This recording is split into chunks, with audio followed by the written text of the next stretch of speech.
Update, 1,720 new cases today. We are not yet seeing any slowdown in the growth of cases. I want to encourage every Coloradan to be careful, wear a mask around others, avoid large gatherings indoors, and especially get vaccinated if you haven't. This is still largely a pandemic of the unvaccinated. If you are vaccinated, people can contract it, but the cases are much more minor. So please get protected. You don't want to be one of the folks that regrets not getting protected from a hospital bed or, God forbid, losing a loved one. Hospitalizations is up by 4 at 680. So we've yet to see a change in the trend of hospitalizations. We don't yet know enough to know if there's a slowing of the trend, but I would also indicate that we are not near exceeding our hospital capacity, and we remain fully capable of serving any Coloradan who needs healthcare, regardless of whether that need is COVID-related or not.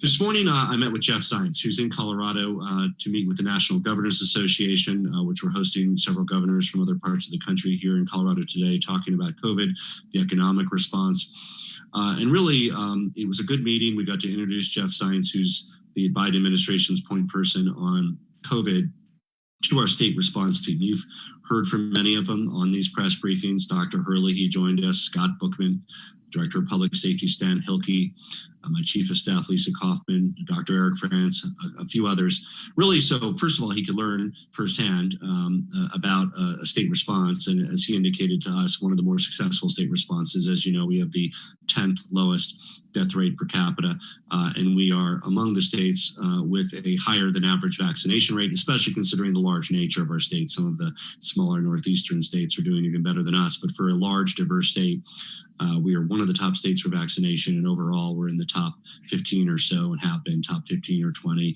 10, depending on where we're at. So very encouraging of our response. It was great to have him meet with our team, and great for him to hear from us.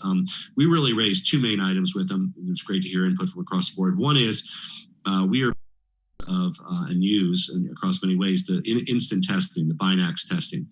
So currently that is not allowable for FEMA reimbursement. They reimburse, in effect, the more costly test that we also do, but that is a less expensive test. That is a very convenient test, and we requested, as we have in the past, but now elevated to him, that they look at FEMA officially sanctioning the use of the Abbott Binax instant test. Secondly, we talked to him about the campaign boosters, the vaccine boosters, the campaign for the vaccine boosters. Specifically, we were somewhat concerned with initial reports out of the federal government that indicated that there had to be an 8-month period before the second doses. We talked about how when we do especially our equity and outreach clinics and others, we want to give people a window of time to get it. We suggested a 60-day window. That would mean 6 months to 10 months. Of course, any Coloradan could now get it. If you attest that you have an immune deficiency, you can simply get it at a local pharmacy and attest to that. But for the broader public, getting the booster, which has shown great results in terms of reducing COVID rates, we requested that there be a 60-day window on that 8-month period. He responded, he was very interested in hearing about why we needed that. Then the news broke after we met, about an hour or two through a break in the Wall Street Journal, that the federal government is actually looking at a 6-month period, which we support, we favor, we think that's good.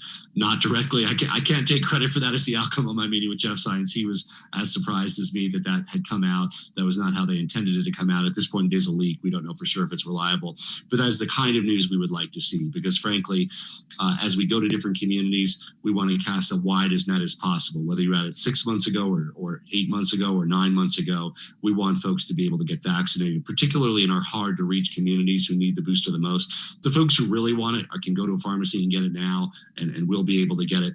But as you know, one of the reasons we've been so successful in having one of the higher vaccination rates of the states, and therefore one of the lower COVID hospitalization and death rates, is because we're really going that extra mile to meet people where they are.